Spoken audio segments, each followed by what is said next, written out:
gamit ang project upa. Ano din? Upa. Isa ka. Kuya project upa. Kung saan na to? Ayun na, di mo na. Huwag mo ka mag-down. So, kani siya na ay magamit ni na to. Nga naman, ang inyong sagot sa Milo, pwede na sagot sa Milo, sagot sa or kanyang bagal, empty nga plastic sa inyo ha Milo or coffee sa inyo papagmama or sa mga makaon. Dagko ang makaon o gagmay.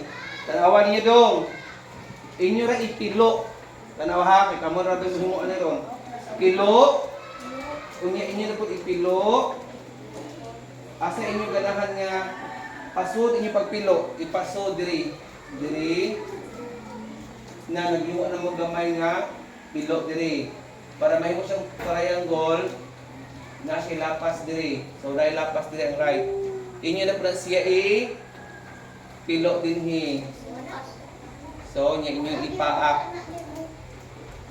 Di na siya di na ni siya unsa og inyo na siya ma-fix na nya ato ni siya para di na siya matanggal. So kani nga porma project porma na nag-project ko pa na siya ha.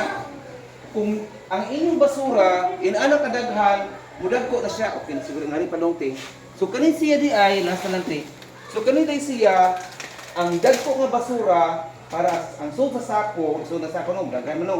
Pero kung inyo i-project upa, mugamay na siya. Kasi pwede mahimo niya.